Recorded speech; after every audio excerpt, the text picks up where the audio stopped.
కూడా ఆవరించి ఉన్నాయి. జీవుల్లో వ్యక్తమయ్యేటువంటి రాగద్వేషాలు, కామక్రోధాలు లాంటి ద్వంద్వభావాలన్నీ ఆయా జీవుల యందు త్రిగుణాల భావంలో ప్రభావంగా కలుగుతూ ఉంటాయ్యా. ఈ త్రిగుణాల ప్రభావమే జీవుల్లోని మార్పులు, జీవుల్లోని తేడాలు. ఒక ఇంట పుట్టినటువంటి నలుగురిలో 4 రకాల స్వభావాలు ఉంటాయి.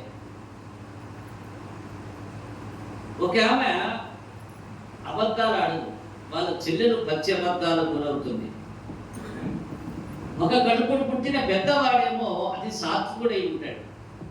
రెండో వాడు దొంగతనాలు, దోపిడీలు, దుర్భాషలు ఆడటం, దరిద్రుడిగా మడిపోదు. ఏమిటయ్యా ఇంత తేడా అంటే, భగవంతుడు త్రిగుణాలకు అతీతుడు కాబట్టి ఆయనకి ఎవరి యందు దేని యందు రాగద్వేషాలు, ఆ యొక్క ద్విభావాలు ఉండవు, ద్విగుణాలు ఉండవు, ఆయన ద్వంద్వ స్వభావాలు ఉండవు భగవంతుడి. అందుచేత ఆయన సమవర్తుడు అన్నాడు. ఆయన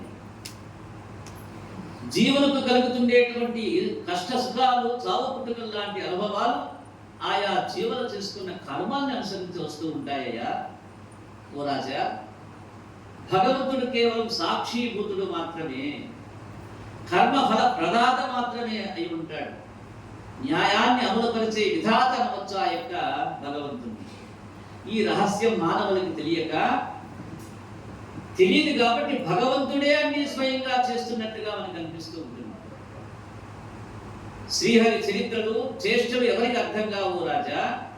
చిత్రంబులు త్రైలోక్య పవిత్రంబులు, ఆ యొక్క శ్రీమన్నారాయణ యొక్క అవతారాలు, వాటి యొక్క విశేషాలన్నీ కూడా. భవలతా రవిత్రంబులు, సన్మిత్రంబులు, మునిజన నవ చైత్రంబులు అన్నాడు. విష్ణుదేవుని చారిత్రంబులు బహు విచిత్రంబులు అన్నాడు. మహావిష్ణువు చరిత్రలు కేవలం చిత్రాలు మాత్రమే కాదు రాజా, ముండోకాలను యుగల పవిత్రం చేసేవి కూడా ఉంటాయి. ఆయన చరిత్ర ఉంటే హాస్యం కాదు, ఆయన చరిత్ర వింటే వినోదం కాదు, ఆహ్లాదం కాదు. అతి పవిత్రాలు శ్రీమన్నారాయణ యొక్క చరిత్ర.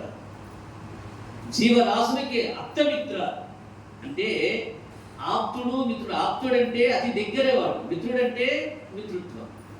ఇంతకంటే ఎక్కువ యొక్క నారాయణ యొక్క చరిత్రలు వింటే, ఆయన కథలు వింటే, ఆయన యొక్క వైశిష్ట్యాలు తెలుసుకుంటే మనిషికి స్వాంతన చేకూరుస్తాయి. ఓహో, ఇలాంటి భగవంతుడు ఒకడు ఉన్నాడా, ఆయన ఉంటే ఇక మనకేమనుకుంటారు.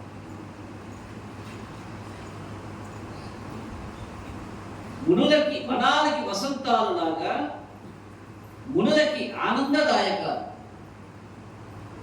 సంసార బంధాలకి అవలీలంగా ఛేదించే లవిత్రాలు, భక్తి ముక్తి ప్రదాలు శ్రీమన్నారాయణ యొక్క చరిత్ర. ఆయన తత్వం ఎవరికి అంతుబట్టదయా ఓ రాజా. సత్వగుణ ప్రధానులకి, రజోగుణ తమోగుణ ప్రధానులకు గుణ స్వభావ భేదం వల్ల సంఘర్షణ జరుగుతూ ఉంటుంది ఈ యొక్క లోకంలో. సత్వగుణం ఉన్నటువంటి వాడు ఎవరికీ పడడు, అదే చెప్తూ ఉన్నాడు. వాడు ఎవరికి పడడు, వాడి దగ్గరికి ఎవరు కోరు, వాడిని ఒప్పుకోరు సగ్నం. కాల కర్మానుసారంగా వృత్తి క్షయాలు పొందుతాయి.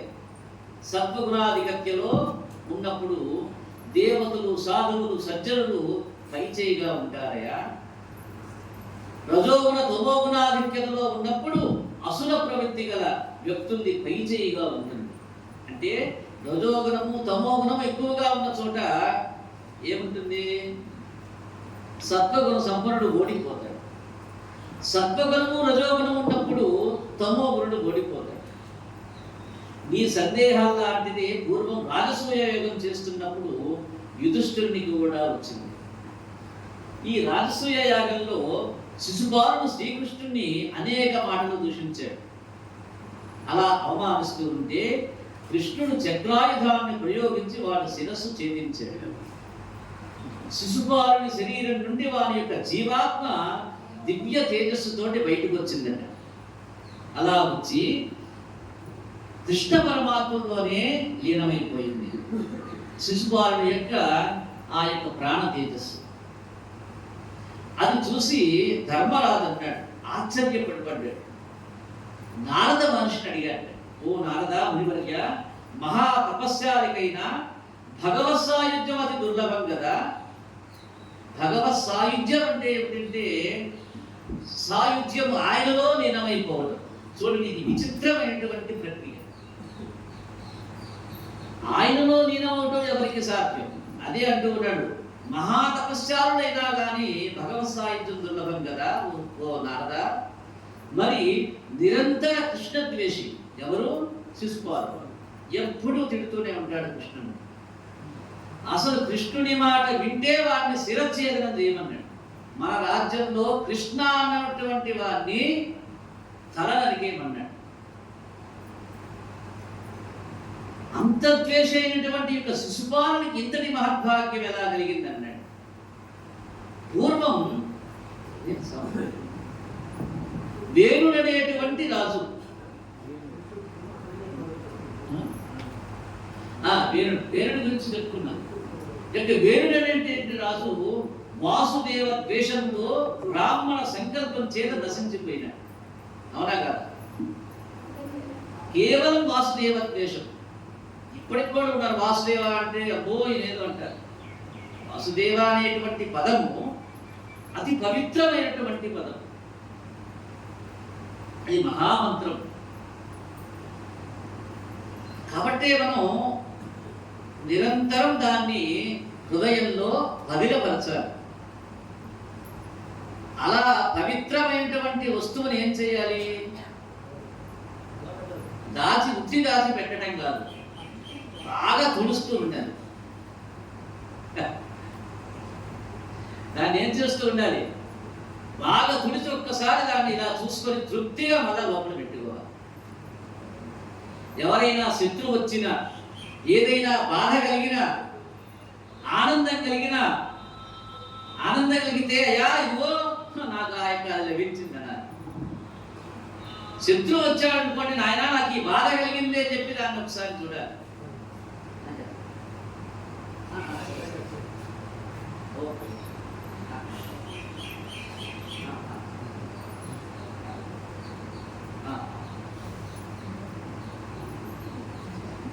కాబట్టి అది పాలి వేసేది కాదు, దాచిపెట్టేది కాదు, భద్రపరిచేది కాదు. ఎప్పుడు పక్కనే ఉంచుకోవాలి, మనస్సులో ఉండాలి, దాన్ని తీస్తూ ఉండాలి, లోపల పెడుతూ ఉండాలి, తీస్తూ ఉండాలి, లోపల పెడుతూ ఉండాలి. సుఖం వచ్చిందా వాసుదేవ, దుఃఖం కలిగిందా వాసుదేవ, బాధ వచ్చిందా వాసుదేవ, ఆనందపడ్డావా వాసుదేవ, బరువెక్కిందా మనస్సు వాసుదేవ వాసుదేవ. అంతే. ఇది ఇలా నారద మహర్షి అన్నట్ట. నారద మహర్షి చెప్తూ ఉన్నాడు, ఓ ధర్మనందన, విష్ణుమూర్తికి ఎవ్వరి ఎడలా పక్షపాతం ఉన్నదయ్యా. ఎవ్వరికి ఆయనకి ఎవరు శత్రువు ఎవరి కాదు, ఆయననే శత్రువుగా చూస్తారు అందరూ. సకల చరాచర సృష్టి పట్ల ఆయన సమవర్తునుడయ్యా. ఓ రాజా, జీవులే మాయామోహితులై, గుణచోదితులై, వాసన ప్రేరేపితులై కర్మలను ఆచరిస్తూ కర్మ ఫలాలను అనుభవిస్తూ ఉంటారు. ఆయన ఏమనకుండా ఎగదెగకుండా శ్రీహరిని స్మరిస్తూ ఉంటే ఆయన యొక్క సన్నిధానం లభిస్తుంది మానవుడికి.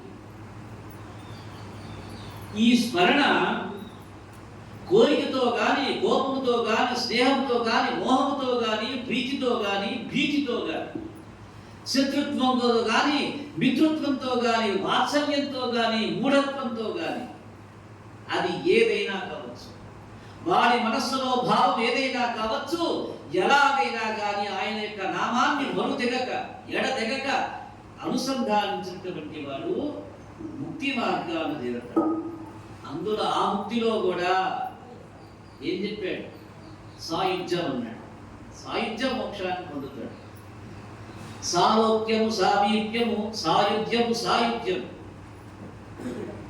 సాలోక్యం అంటే వైకుంఠ లోకంలోకి వెళ్ళడం వరకే, అక్కడెక్కడో ఉంటాడు, అలా తిరుగుతూ ఉంటాడు. సామీప్యం అంటే వైకుంఠ లోకంలో కూడా ఆయనకి దగ్గరగా ఉండడం, ఆయన చుట్టుపక్కల ఉండడం. సారూప్యం అంటే ఆయన రూపాలతోనే ఉండటం. ఆయనలాగే ఊర్ధపుండ్రాలు, ఆయనలాగే శంకు చక్రాలు, ఆయనలాగే పట్టు పీతాంబరాలు, ఆయన రూపంలోనే కవల పిల్లల్లాగా ఆయనలాగే కనపడుతూ ఉంటారు చూడటానికి. సాయుధ్యం అంటే ఇక ఆయనలోకే వెళ్ళిపోతుంది. ఇది సాయుధ్య మోక్షం అన్నట్టు. ఇది శాశ్వత విష్ణు పదవి. ఈ విధంగా ఆయన యొక్క నామాన్ని, ఆయన యొక్క రూపాన్ని, ఆయన యొక్క తేజస్సుని, ఆయన యొక్క విభవాన్ని ఎన్నిసార్లు అన్నా, ఎన్నిసార్లు విన్నా, ఎంత ఎక్కువ స్మరించినా అది ద్వేషంతో కానీ, మోహంతో కానీ, శత్రుత్వం కానీ, మిత్రత్వం కానీ, మూఢత్వం కానీ, వాత్సల్యము కానీ, మోహం కానీ, స్నేహం కానీ, కోపం కానీ ఏదైనా కావచ్చు, ఆయన నామాన్ని అంటే చాలు అది నీకు ముక్తిదాయకము. శ్రీహరిని భక్తితో కంటే విరోధంతోనే త్వరగా చేరవచ్చునేమో ఒకవేళ కొంతమంది అని చెప్పి అనిపిస్తుందయా. కామోత్కంఠద గోపికల్ భయమునన్ కంసుండు వైరక్రియా సామాగ్రిన్ శిశుపాల ముఖ్య నృపతులు సంబంధులై పుష్టులున్ ప్రేమన్ మీరలు భక్తి రేమునిది చక్రగంటి మెట్టినై ఉద్ధామ మధ్యామ గరిష్ఠుడైన హరిచందన్ వచ్చు దాత్రీశ్వర. ఓ రాజా, కామాతిశయంతో గోపికలు మోక్షాన్ని పొందారు, భయంతో కంసుడు మోక్షాన్ని పొందాడు, వైరభావంతో శిశుపాలాది రాజులు, బంధుత్వం చేత యాదవులు, ప్రేమించి మీరు అంటే ఎవరు? పాండవులు, భక్తి చేత మునులు. ఇక్కడ చక్రిని చూడగలమయ్యా. ఏదైనా కానీ సంబంధం ఆయనతోటి వైరంతో కానీ, మిత్రత్వం కానీ, శత్రుత్వం కానీ, బంధుత్వం కానీ, ప్రేమ కానీ, ఆప్యాయత కానీ, స్నేహితులు కానీ నిరంతర సంస్మరణ ధ్యానాల చేత ఆ యొక్క భగవంతుడైనటువంటి శ్రీమన్నారాయణ చేరవచ్చుగో రాజా. శిశుపాలుడు ద్వేషంతో వైరాన్ని నిరంతరం కృష్ణుణ్ణి స్మరిస్తూ ఉండేవాడు. దేవుడికి భగవంతుని యందు అలక్ష్యభావం, నాస్తికత్వం తప్ప నిరంతరం స్మరణ మరణము చేసే తలంపే లేదు. వాడి నిరసనగానైనా వాడికి ఆ యొక్క తలంపు లేదు. అందుచేతనే బ్రాహ్మణుల యొక్క కోపాగ్నికి హతుడైపోయినాడు. రాజా, ఈ శిశుపాలుడు కూడా సామాన్యుడేమి కాదయా, వైకుంఠవాసి కూడా ఒకప్పుడు సాక్షాత్ విష్ణుమూర్తి యొక్క అంతఃపుర ద్వారపాలు. ఎవరాయన? అంతఃపురంలో నిత్యము ఆయన యొక్క తలుపు దగ్గర నిలబడి ఉండేటువంటి వాడు, కాపలాదారు. ఆ యొక్క ద్వారపాల యొక్క చరిత్ర చెప్తాను శ్రద్ధగా ఉన్నాయా ఓ పరీక్ష మహారాజా అంటూ ఆ యొక్క కథను చెప్తూ ఉన్నాడు. శ్రద్ధగా వింటూ ఉన్నాడు పరీక్ష మహారాజు. 7 రోజుల్లో చచ్చిపోతున్నానన్న చింత లేదు వాడికి. ఎందుకని? మోక్షానికి ప్రాప్తుడైపోతున్నాడు. మరి కొద్దిసేపు మోక్ష ప్రాప్తిని పొందబోతూ ఉన్నాడు. శ్రీమన్నారాయణ యొక్క లీలా విశేష గాథను శ్రవణం చేస్తూ ఉన్నాడు. ముక్తి మార్గము తప్ప రక్తి అనేటువంటిది లేదు ఆయన. ఒకనాడు బ్రహ్మ మానస పుత్రుడైనటువంటి సనక సనందాలు ముల్లోకాలు సంచరిస్తూ వైకుంఠిని దర్శనం కోసం వెళ్ళారు. 5-6 ఏళ్ల చిన్న బాలకుల్లాగా ఉన్నారు వాళ్ళు. చెప్పాము సనక సనందాలు. వారు విష్ణుమూర్తి యొక్క అంతఃపురంలో ద్వార ప్రవేశం చేస్తూ ఉంటే అక్కడ జయ విజుగురైనటువంటి ద్వారపాలకులు అడ్డగించారు. అలా అడ్డగిస్తే పైగా ఊరికినే అడ్డగించలేదు. ఏం చేశారు? ఎగతాళి చేశారు. ఎలా? పిల్ల కుంకల్లారు పోటీ అవతలకి అన్నారు. ఎరగల పెట్టుకొని వచ్చారు ఇక్కడికి అన్నారు. ఓచీలో ఒకటి మీకు పైగా అన్నారు. నామాలు కూడా దిద్దారన్నారు. పిల్లల్ని చూసి పెద్దవాళ్ళు సహజంగా అంటారు. అలానే ఇవన్నీ అనేసి పోటీ బయటికి పోండి అన్నారు. అలక్ష్యం చేశారు. వీళ్ళెవరు? పరమ భాగవతోత్తముడు. కాబట్టి మీకు ఒక చిన్న రహస్యాలు చెప్తా. పిలక పెట్టుకున్న వాడిని ఎగతాలు చేయకండి. గోచి పెట్టుకున్నటువంటి వాడిని ఎగతాలు చేయొద్దు. నామాలు పెట్టిన వాడిని అసలు ఎగతాలు చేయొద్దు. ఇవన్నీ రహస్యాలు. పాప మార్గాన పడిపోతారు. వారికి ఒక్క నమస్కారం చేయించాలి. విష్ణుమూర్తిని నమస్కరించినట్టు. వాడు ఎలా ఉంటే నీకేమి, నల్లగా ఉంటేనేం, పుల్లగా ఉంటేనేం, పొట్టిగా ఉంటేనేం, పొడిగైతేనేమి. వీళ్ళు ఎవరయ్యా అంటే భగవత్ సంబంధీకులు వీళ్ళు. అవునా? భగవత్ సంబంధీకులు ఈ యొక్క ఆచార వ్యవహారాలు అవలంబించేటువంటి వాళ్ళు. ఆచారం అంటే నిష్ఠ, గరిష్టత. వీళ్ళకి మాత్రమే దగ్గరి సంబంధం ఉంటుంది భగవంతుడితో. బాల రూపధరుడై ఉన్నటువంటి ఆ యొక్క మహామునులు శ్రీ మహావిష్ణువు యొక్క పరమ భక్తులు. ఆయన కూడా ప్రీతి ఎక్కువైనంటే బ్రహ్మ తేజస్సుతో వెలిగిపోతున్న చూడ చక్కన ఆ యొక్క బాలుల యొక్క అతి నిర్మల మనస్సు, గర్వాన్ని దగ్గరికి చేరనీయటువంటి వాళ్ళు.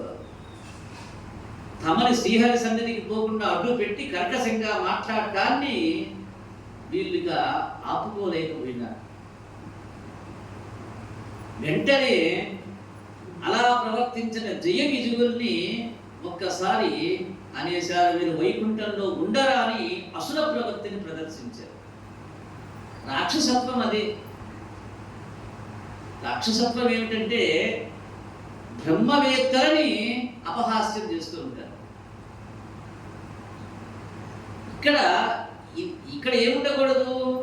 రాక్షస ప్రవృత్తి ఉండకూడదు. ఇక సత్వగుణ సంపన్నులు ఉంటారు. వీళ్ళు ఎలా ఉన్నారు? విష్ణు యొక్క భక్తుల్ని కోపట్టడం ఏమిటి? విష్ణు భక్తుల్ని దూషించడం ఏమిటి? విష్ణు భక్తుల్ని అపహాస్యం చేయటం ఏమిటి? పరిహాసం చేయటం ఏమిటి? ఇది మహాపాపం, మహాఘోరం. కాబట్టి ఇది అసుర ప్రవృత్తి. కాబట్టి అలాంటి ప్రవృత్తితోటి మీరు ఉన్నారు కాబట్టి అసురుడై పుట్టుదురు గాక అన్నాడు. అసురుడు అంటే రాక్షసుడు. మీరు రాక్షసులై పుడతారు అని చెప్పి ఆ యొక్క బాల ఋషులు శపించారు. ఈ యొక్క జయ విజయులు అనేటువంటి శ్రీమన్నారాయణ ద్వారపాలకులను. జయ విజయులు తిరిగి వచ్చేసి ఒక్కొక్కరికి ఒక్కొక్క సమయంలో మోహం కలుగుతుంది. వారి యొక్క తప్పుని వారు తెలుసుకున్నారు. పశ్చాత్తాపంతో శరణు వేడుకున్నారు. అలా శరణు వేడుకోగా కరుణించన్నారంటే మీకు 3 జన్మల వైరభక్తి కలిగిన అనంతరం మళ్ళీ భగవత్ సాన్నిధ్యం లభిస్తుందని చెప్పి అనుగ్రహించి వెళ్ళిపోయినారు సనక సనందాలు. జయ విజయులు హిరణ్యకశప హిరణ్యాక్షులుగా తిథి గర్భాన జన్మించారు. హిరణ్యాక్షుడు భూమిని చుట్టుకొని పట్టుకుపోతుంటే విష్ణువు వరాహ రూపంలో వారిని సంహరించి భూమండలాన్ని ఉద్ధరించాడు మొట్టమొదటిగా. ఎప్పుడైతే తన యొక్క తమ్ముని చంపి వికటాట్టహాసం చేశాడో వెంటనే శ్రీహరి మీద కక్ష కట్టాడు హిరణ్యకశిపుడు. శ్రీహరి మీద కక్ష కట్టాడు హిరణ్యకశిపుడు. ఆయన కోసం ముల్లోకాలు వెతికాడు. ఎక్కడ దొరుకుతాడా వీటిని సంహరించాలని చెప్పి. నా తమ్ముడినే వాడు చంపేది, ఎంతటి మనగాడు వాడంతా చూస్తానని చెప్పి 3 లోకాలు వెతికాడు. తన పుత్రుడైన ప్రహ్లాదుడే హరుభక్తుడయ్యేసరికి శ్రీహరి మీద ఇంకా ఎక్కువ పెరిగింది ద్వేషము, వైరం, రోషం పెంచుకున్నాడు. పరమ భాగవతుడైనటువంటి ప్రహ్లాద కుమారుణ్ణి చిత్రహింసలు పెట్టేసరికి విష్ణువే నరసింహ రూపంలో అవతరించి హిరణ్యకశిపుని హతమార్చాడు. యొక్క సందర్భంగా 2వ జన్మలో జయ విజయులు కైకస అనేటువంటి అసుర స్త్రీకి రావణ కుంభకర్ణులై జన్మించి రఘురామునిగా అవతరించిన శ్రీహరి చేతనే సంహరింపబడ్డారు. 3వ జన్మలో మీ వినతల్లైనటువంటి సాత్వకి శిశుపాల దంతభక్తులుగా జన్మించి నిత్యము శ్రీహరినే దూషిస్తూ శ్రీకృష్ణ పరమాత్మ చేత చంపబడి తిరిగి హరిసన్నిధికి చేరుకున్నారయా ఓ రాజా అంటూ శుకుడు ఆ యొక్క ద్వారపాలకుల యొక్క 3 జన్మల గురించి వివరిస్తూ ఉన్నాడు. ఎప్పుడైతే తమ్ముడైనటువంటి హిరణ్యాక్షుడిని చంపిన శ్రీహరి మీద హిరణ్యకశిపుడు ఆగ్రహోక్తుడై తన యొక్క సభా మండపంలో చిందులు దొక్కుతూ ఉన్నాడు. తెలిసింది వార్త, హిరణ్యాక్షుడు సంహరింపబడ్డాడనేటువంటి వార్త. ఇది ఏ యుగంలో జరిగింది? కృతయుగం నాటి కథ. త్రిమస్తక త్రిలోచన శకుని శంబర నముచి శతబాహు హైగ్రీవ కురోమ విప్రచిత్తి మొదలైన ప్రముఖ దైత్య దానవులతోటి సమావేశం ఏర్పాటు చేశారు. ఆ యొక్క సమావేశంలో అన్నాడు, నా తమ్ముణ్ణి హతమార్చిన మాయావి వరాహం ఎక్కడ దాగున్నా ఆచూకీ కనుక్కోండిరా, వాడిని సంహరిస్తారన్నాడు. అప్పుడు వరాహ రూపంలో హిరణ్యాక్షుని సంహరించాడు. వాడు ఎక్కడున్నా కనిపెట్టండి, బయటికి దిగండి, నా ఎదుటికి తీసుకురండి, అండి కొడుకుని కాల్చి పారేస్తానన్నాడు. విప్రులు ఉండే ప్రదేశాలు, యజ్ఞ యాగాలు జరిగేటువంటి చోట ఇవన్నీ కూడా ధ్వంసం చేసి, ఎందుకని వాళ్ళంతా ఆయన కోసం చేస్తూ ఉంటారు. వాళ్ళంటే ఈయన పడి చేస్తాడు, అక్కడే ఉంటాడు ఆయన. వాడి భాష ఇది, వాడి భాషలో మాట్లాడుతూ ఆ విష్ణువు ఇలాంటి చోట్లనే దొరుకుతాడు రా, అక్కడ బడి చేస్తూ ఉంటాడు. అక్కడ ఎక్కడ వ్యాపారాన్ని ఉంటే అక్కడికి పరిగెడుతూ ఉంటాడు. ఆడు ఏదం చదువుతూ ఉంటాడు, ఈయన అక్కడికి పోయి ఆడుతూ ఉంటాడు. ఎక్కడ యాగాది క్రతువులుంటే అక్కడ ఆయన కూర్చొని ఉంటాడు అని చెప్పి ఈ ప్రదేశాలలో బాగా వెతకండి అన్నాడు.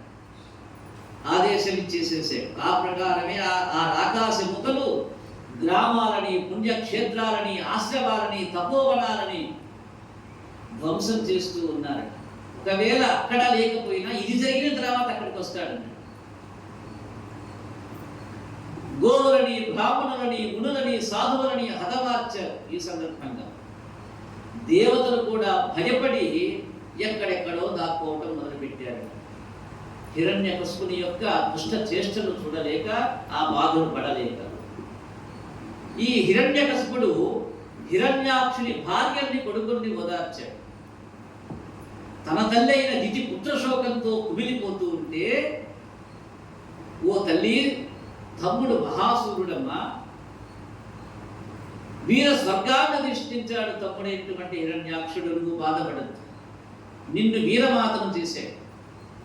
పుత్ర వియోగానికి నీవు శోకింపదగదమ్మా, దాహం తీర్చుకోవడానికి వచ్చి కాసేపు ఉండి వెళ్ళిపోయే బాటసారుల వంటివే కదమ్మా ఈ జీవితాలు. మంచినీళ్ళు అడిగిన వాడు ఎదుట కూర్చుంటాడా? దాహం తీరింది వాడు వెళ్ళిపోతాడు. పుట్టినవాడు గిట్టగా మానుతాడా? పుడతాడు, చస్తాడు. నువ్వో ముందో, వాడో వీడో, ముందు వెనకలంతే. సంసారంలో ఈ జీవుల రాకపోకలు తన మాయాశక్తిచే లోకాలను ఆడించే పరమేశ్వరుని లీలలే కదమ్మా. ఇవన్నీ ఈ చావు పుట్టుకలు, శోక మోహాలు, సుఖ దుఃఖాదులు ఏ క్షణంలో ఉంటాయో, ఏ క్షణంలో పోతాయో. ఒక్క సంఘటనతో చెప్పేటువంటి కథ చెప్తాను వినమ్మా అంటూ హిరణ్యకశిపుడు తన యొక్క తల్లికి తన తమ్ముని చావు గురించి దుఃఖిస్తూ ఉంటే ఉపశమనం చేయటం కోసం చెప్తూ ఉన్నాడు.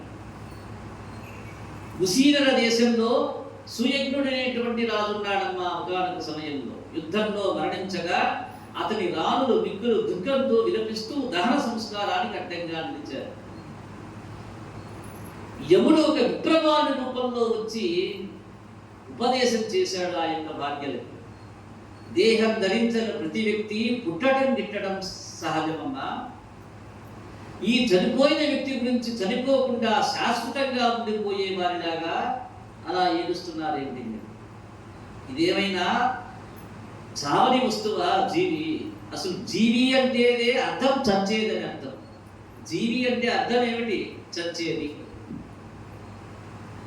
అలా వినిపిస్తున్నారేంటి మీరు? ఎందుకు ఏడవటం మీరు?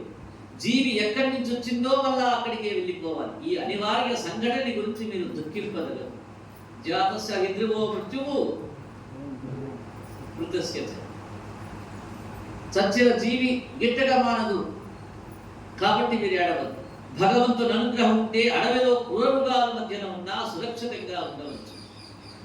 దైవానుగ్రహం లేకపోతే ఇంటిలో ఎంత భద్రంగా ఉన్నా ఆపద సంభవించవచ్చు. ఆ పరమేశ్వరుడే సకల జీవరాశుల్ని రక్షించి, పోషించి, నశింపజేసేటువంటి వాడు. ఆయన తత్వం ఎవరికి అర్థం కాదు. జీవులు తమ తమ కాల కర్మలని వసులై నడిపింపబడుతూ ఉంటారమ్మా. ఎవరు చెప్తూ ఉంటారు?